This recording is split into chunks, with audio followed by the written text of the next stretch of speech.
Welcome to Melanated Television. My name is Vanessa. Thank you for tuning in, and please hit like and subscribe.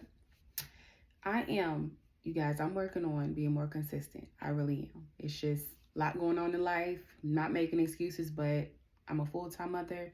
I am a full time student. I work. It's just a lot going on in life, but I do have so much that I always want to say and share, and I think that a lot of things need to be said. So I'm just not someone who just wants to talk. I feel like communication is needed. Certain things needs to be addressed. Certain things need to be brought into the awareness of people.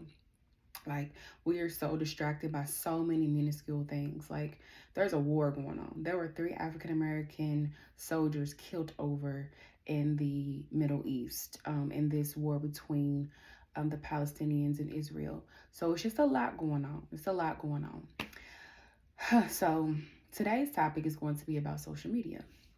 So, in recent news, Mark Zuckerberg has been summoned to court. He has a lawsuit has been filed against him from New Mexico's Attorney General Raul Torres.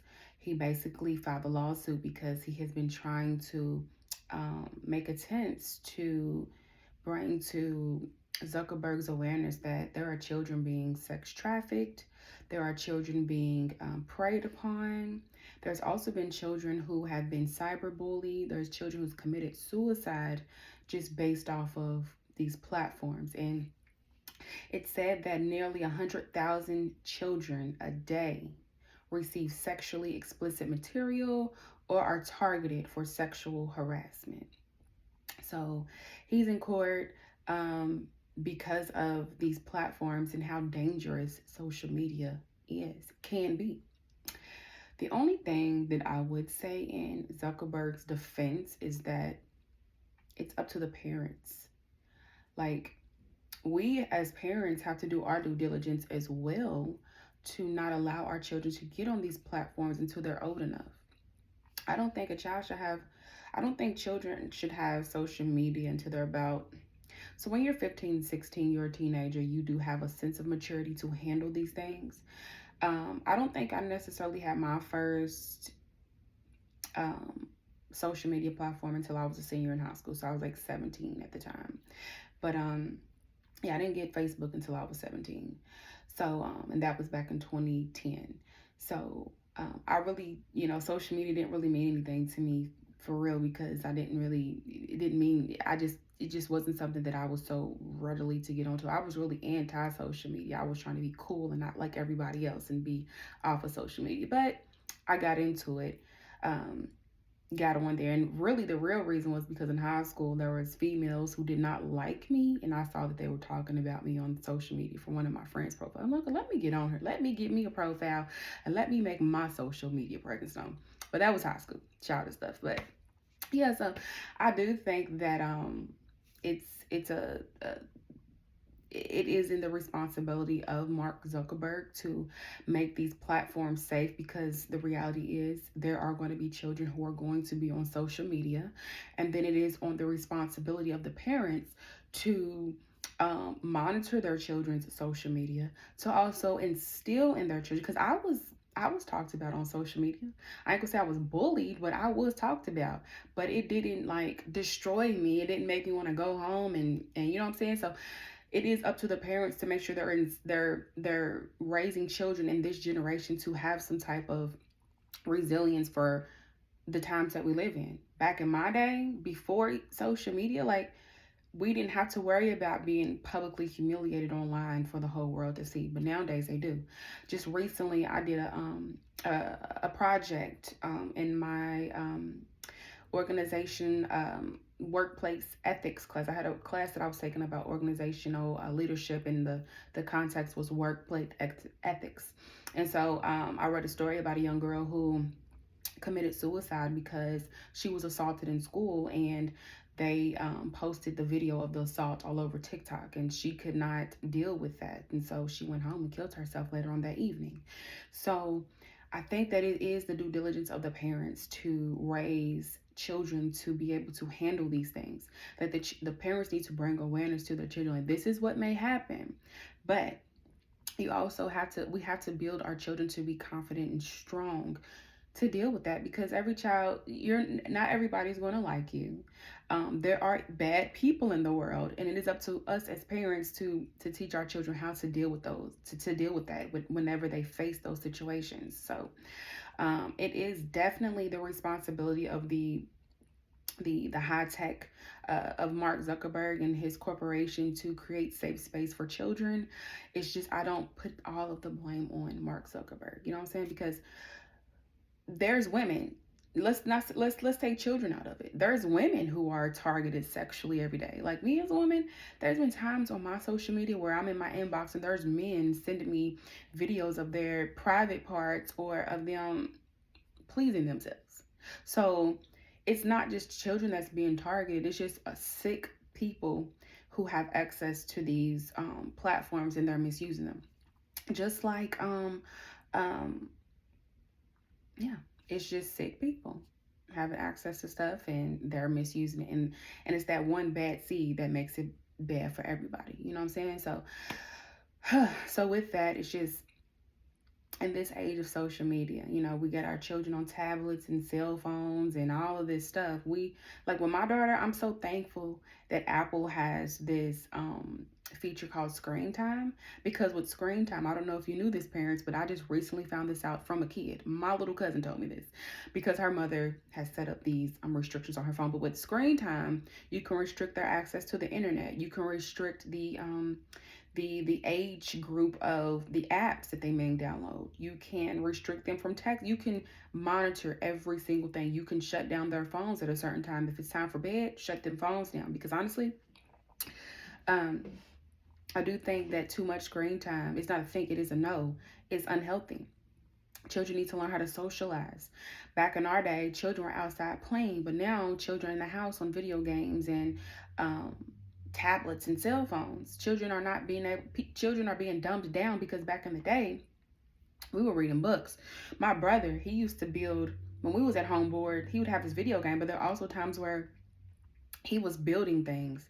He used to build towers. He used to use those connects. I don't know if people still use those, but he would take those connects and build like towers, and he built like a tower that was electronic, and he built a robot. I remember he came to my school and showed off the robot, because I was like the proudest little sister. Like, my brother is amazing. My brother builds things, and I had to take that to school because I think we were doing a project at the time, but and I just want to show my big brother off. I was always so proud of my big brother. But just saying, like, you know, as a kid, I played with Barbie dolls. That's how I learned how to braid, because I had the Bratz dolls' heads, and I was just, you know, I really was determined to learn how to braid. So I was just practicing. So those created skills. Like my brother building his towers, that's like engineering. That's, you know what I'm saying? That's engineering. And me with doing braiding, that's hair. Like, we are learning trades. We're in the house stuck to learn how to be creative and not being so consumed with the internet. I remember as a child also, like, my mother and father wasn't aware of the dangers that was out there. Me and my cousins was sneaking on these websites, these dating websites, and we would just talk to these strangers just because it was fun. It was a thrill. But thank God we never, you know, we were smart enough to not meet up with people, because we could have been talking to somebody who said that they was 13 and 14 years old and meet up with them, and it's a grown man, and you just never know. So I can say that there were times where we would sneak and misuse it, but that's why you just have to be aware. Like, parents, you have to stay on your children. You, like, being a parent is, you cannot get relaxed. You cannot get too comfortable, because that time you get too comfortable is a time where something traumatic can happen to your child, or they see something they're not supposed to see. We have to always stay vigilant. So bringing it back to social media, like I said, it's not all in the responsibility of the high-tech CEOs, and it's not all in the responsibility of the parents. I think that it's a collective effort. He needs to create safer platforms for children, and then parents need to decide if a child should even have an Instagram or Facebook. In my opinion, they should not. My daughter, she does have a YouTube channel, but I monitor it. I'm the one who controls it, and it's all about education. I don't want my daughter growing up living in having a superficial reality of life. I want her to know the reality. My daughter is 6 years old, and I tell her the truth about everything. I'm thankful that I grew up having truth tellers in my life, my grandmother, my father, my mother. You know, I'm glad that I had people who who prepared me for life. I'm glad I had people who instilled love, confidence, and self-esteem in me, because that is greatly needed in the world that we live in today. Children have no self-esteem. That's why there's a mass amount of children who are killing themselves online. They don't know how to stand up for themselves. They don't have the strength to fight against those attacks of bullying, because bullying has always been here, but now it's taken to the internet. So it's just social media. It has its good and it has its bad. So another form of how people are using social media, which we all know, is for attention. People solely use it for attention. The most attention you get, the more views, the more money, possibly, because the more views you get on videos, and after so many views, you start to make money. You're able to monetize your content. So I'm going to shift the direction of social media usage to Chrisean Rock and Blueface. I am such an analytical person. I had to follow their story. Like, I'm like, okay, I can't believe this. I cannot believe what I am seeing. I cannot believe that the world, well, people, the youth have just gone this far for attention, to feel validated. I'm so thankful. I'm a 90s baby. I'm so thankful that I was raised in a time where we still had old school ways. My granny was born in the 40s. My dad was born in the 50s. My dad's mother, she was born in the 30s. Like, I still had old school traditional values instilled in me from when I was a child. Growing up, we had more of a community. Like, my church was a community. My family was more of a community. We had each other. We grew up learning how to cook, learning how to clean. Like, we grew up learning how to be domesticated. We grew up learning how to have morals and values. I'm just thankful for the family that I had. I feel like the 90s babies are the last of the generation of traditions, of integrity, because now the world is being, children are being raised by grandparents who think they're teenagers, who think that they're young. Like, it's just sad out here. So the 2000 and up, I don't know if that's Gen Z, but yeah, they not being raised how I was raised. I thank God. You know what I'm saying? I think that my generation is really the generation that we should be the ones running for president right now. We should be the ones that are trying to not take over, but just fill the shoes of the old school heads who are in the Senate, the Congress, who are a part of our government, because we still have those traditional ways. We can bridge the gap between tradition and the new age. So I'm just thankful. I always thank my parents every day just for how they raised me. So with that said, I had to follow the storyline because it was just mind-boggling how toxic this situation was. Now, I have been in a very, very, very toxic relationship. I love the man to death. I understand when you love someone. I understand when someone has shown you life and given you things that you've never experienced. Thankfully, I had a father who showed me the world, who gave me the world. But as I got older, I wanted a partner who could also give me what my father gave me, who could provide that life and the experiences that I had growing up as a little girl. And that's why I used to I innately would compare my partners to my dad, because I'm just like, my dad was a man to me. He was a provider. He made sure his children were exposed to culture, and my mother as well. We were exposed to culture. We was exposed to eating sushi and all types of food. Like, we were just exposed to a lot of things. We wasn't like grew up in a box. We didn't grow up in just oodles and noodles. We grew up just with a palate, and that's parents. We have to expose our children to different cultures, to different ways of life. We don't want our children to just be stuck in a box, because they will never grow. And then when they come across a child who speaks fluently, or a child who carries another African American child who carries himself a certain type of way, sometimes that innately creates insecurity, because they're feeling inadequate in some type of way. I've experienced that a lot with a lot of people that I've came across. So yeah, I had to follow that story from the beginning, because like I said, I just could not believe that just the toxicity. Like I said, I've been in a toxic relationship. I've been in love with a man that I went to another state for him. He was from Kentucky. I'm from Kentucky. He was from Kentucky. I met him in Kentucky, but years down the road, he moved to another state and I moved with him because I was in love and I was in love with the thrill. This is what I'm seeing with Chrisean. She's in love with that thrill. She's in love with the elevation that this man brought to her life. Just like with me. He brought me to another state. I had opportunities. I was a dispatcher and I was working side by side with police officers, African American women who were married, who had families, people who were good for me, people who were an asset to my life. It was like a sisterhood. I had a mother figure and I had a sister. I remember it was Sapphire and Miss Loretta. So yeah, those are my sisters that I met in Virginia Beach. That's where I used to live. Living there, I was exposed to so much. We was living by the beach.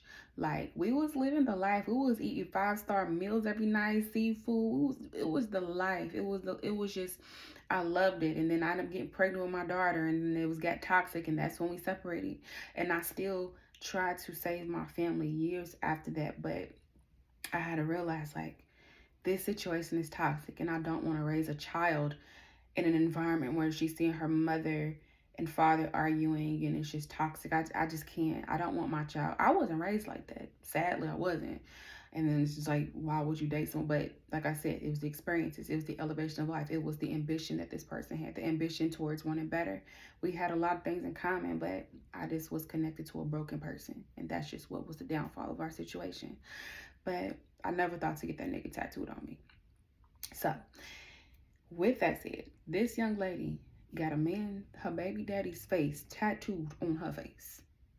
And I'm just thinking to myself, like, okay, social media.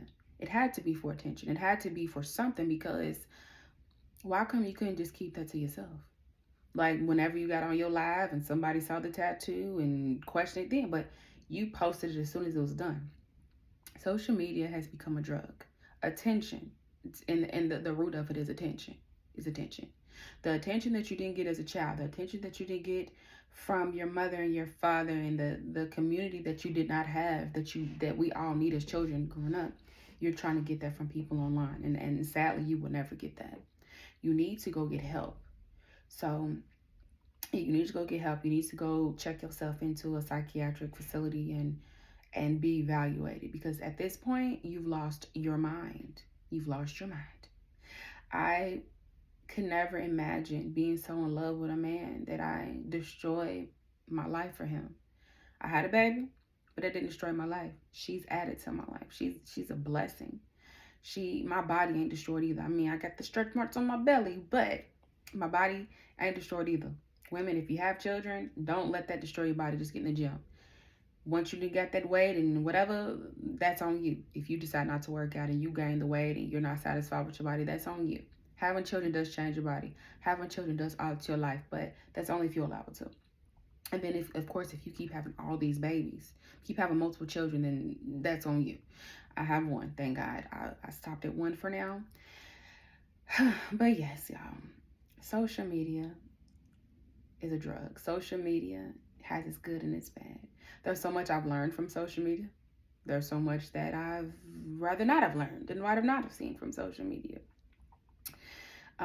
People are seeking attention, and it wasn't just her either. There was another young lady who got the tattoo of the same portrait of this young man, but she got it on her butt. It's just like the need for attention, the need for validation, the need for love that you are seeking, that you will not receive. You're not going to receive that from strangers online. You'll receive it temporarily. You know what I'm saying? You'll receive it until you fall off. But will people still love you? Will people still be there? And it looks like people have hopped off of the rock tard train, because that's what they call her fans, rock tards. They've hopped off the train. They're coming to their senses, and they're realizing that, okay, what is unfolding in front of me is very unhealthy, and I am not going to partake in this young lady's destruction of herself. My heart hurts for that young lady.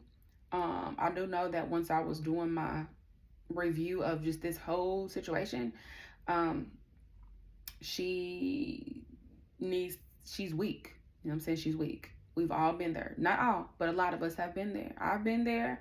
I know a lot of my friends. She's like that friend, that dumbass friend that just don't get it. She just keep going back. And those are the type of people that you have to cut off because they will start to bring you down.